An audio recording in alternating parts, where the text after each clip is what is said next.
కష్టాల కడలిలో కొట్టిమిట్టాడుతున్న వారిని కడతీర్చే దివ్యశక్తి ఆ జగన్మాత. లోక కంటకులైన దుష్టులను దూనుమాడి జీవకోటిని సంరక్షించిన దివ్య చరిత ఆమె. దేవతల దుఃఖాలను, ఆర్తిని, క్లేశాలను ఉపశమింపజేసిన లోక పావని ఆమె. సురుల పక్షాన నిలువడి అసురులతో తలపడిన మహోన్నత శక్తి ప్రదాయిని ఆమె. యోగులు ఆ శక్తిని మనసులో ధ్యానిస్తారు. మోక్షార్థులు అరిషడ్ వర్గాలను జయించి ఉపాసిస్తారు. సర్వాభరణ భూషిత పాశాంకుశధారిణి అయిన ఆ తల్లిని నామమాత్రంగా స్మరిస్తే చాలు సర్వ శుభాలు చేకూరుతాయి. సర్వాధిష్టాన సచిదానంద రూపిణి, సర్వ వేదాంత సంసిద్ధ అయిన ఆ తల్లి కరుణిస్తే చాలు జీవితాలు పరిపూర్ణమైతాయి.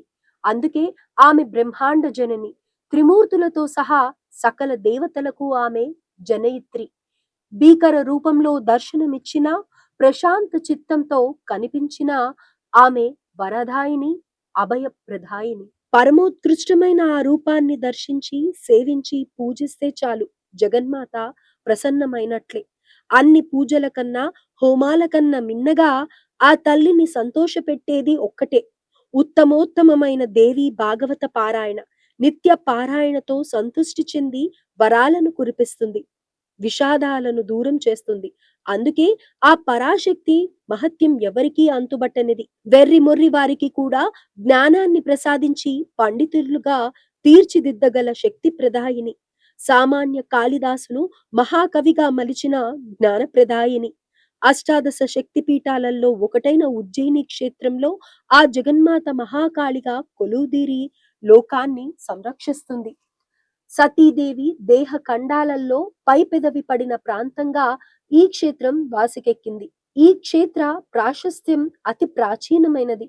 పూర్వం ఈ క్షేత్రాన్ని స్వర్ణశృంగ, కనకశృంగ, అవంతి, అవంతిక నగరాలుగా పిలిచేవారు. సప్త మోక్ష క్షేత్రాలలో ఉజ్జయిని ఒకటిగా, జ్యోతిర్లింగ క్షేత్రాలలో ప్రధానమైనదిగా పురాణాలు పేర్కొంటున్నాయి. పద్మావతి నగరంగా, ప్రతికల్పపురంగా కూడా ఉజ్జయినికి పేరు. ఎన్నోసార్లు ఎంతో మంది ఈ నగరంపై దండయాత్రలు సాగించారు, పూర్తిగా ధ్వంసం చేశారు. ఎప్పుడు ఎలాంటి దాడులకు పాల్పడ్డా తిరిగి అంతకు పూర్వం కంటే మిన్నగా ఉజ్జయిని పురోభివృద్ధి చెందింది. అందుకే ఈ నగరాన్ని కుముద్వీతి, అమరావతి, విక్రమపురి ఇలా ఎన్నో పేర్లతో పిలిచేవారు. రామాయణ మహాభారతాలలో ఈ క్షేత్ర ప్రస్తావన కనిపిస్తుంది. బ్రహ్మ పురాణంలో అయితే అనేక పర్యాయాలు విరివిగా అవంతి నగరం పేరు ప్రస్తావనకు వస్తుంది. ఇది శక్తి మాత్రమే కాదు, జ్యోతిర్లింగ క్షేత్రం కూడా. పరమశివుడు ఇక్కడ మహాకాళేశ్వరునిగా దర్శనమిస్తాడు. అందుకే ఇక్కడ అఘోరాలు, కాలముకులు, పాశుపతులు ఇలా శివ స్వరూపులైన భక్తగణాలు అనేక మంది ఎక్కువగా సంచరిస్తూ ఉంటారు. అతి కిరాతకులైన తారకాసురుని కుమారులను శివుడు సంహరించిన ప్రాంతమే ఉజ్జయిని అని చెబుతారు. అలాగే దూషణుడు అనే అసురుణ్ణి మహాకాళి రూపంలో జగన్మాత సంహరించిన ప్రదేశం కూడా ఉజ్జయినియే. రాక్షస సంహారానంతరం పరమేశ్వరుడు మహాకాళేశ్వరునిగా, జగన్మాత మహాకాళిగా ఇక్కడ అవతరించినట్లు పురాణాలు తెలియచేస్తున్నాయి. కళ్యాణకారకమైన అమ్మవారు ఇక్కడ మంగళప్రదగా దర్శనమిస్తూ ఉంటుంది. క్షిప్రా నది తీరంలో ఉన్న ఈ క్షేత్రంలో 12 ఏళ్లకొకసారి కుంభమేళా జరుగుతుంది. ఇది పురాణ చారిత్రక ప్రశస్తం ఉన్న క్షేత్రం. ద్వాపర యుగంలో బలరామకృష్ణులు సాందీపుని వద్ద విద్యాభ్యాసం కొనసాగించింది అవంతికా నగరంలోనే.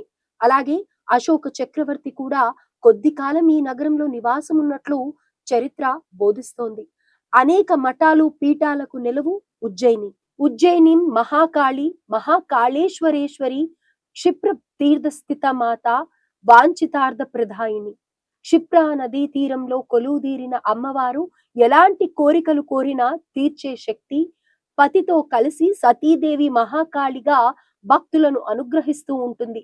మహాకాళేశ్వరుని ఆలయంలో ఈ క్షేత్రం ఎంతగా ప్రసిద్ధి పొందిందో మహాకాళి రూపంలో అమ్మవారు కరుణిస్తూ క్షేత్ర మహత్యాన్ని ఇనుమడింపచేస్తోంది. కాళము అంటేనే ఓ లయకారమైన శబ్దము.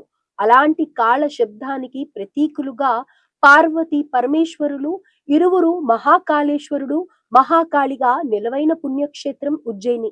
ఇక్కడ పూజాది కాలంలో తీక్షణత కనిపిస్తుంది. స్వామివారికి 2 రకాలుగా అభిషేకాదులు నిర్వహిస్తారు.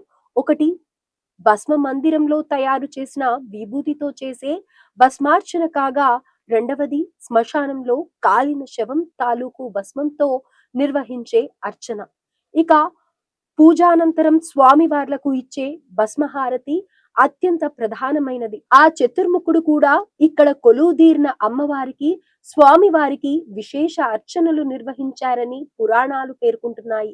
ఈ క్షేత్రంలో మరణించిన వారికి పునర్జన్మ ఉండదని చెబుతారు. ఈ క్షేత్ర దర్శనంతో సకల వ్యాధులు నయమవుతాయని ఓ నమ్మకం. అష్టాదశ శక్తి పీఠాలలో ఉజ్జయిని 9వ పీఠం. ఇక్కడ అమ్మవారి రూపం గానాంధకార సమంగా పూర్తిగా కాలవర్ణంలో ఉంటుంది. గళసీమ విద్యుత్ సమంగా బాసిల్లుతూ, త్రినేత్రాలు బ్రహ్మాండ సమంగా గోళాకారంలో మిరుమిట్లు గొలుపుతూ ప్రకాశిస్తూ ఉంటాయి.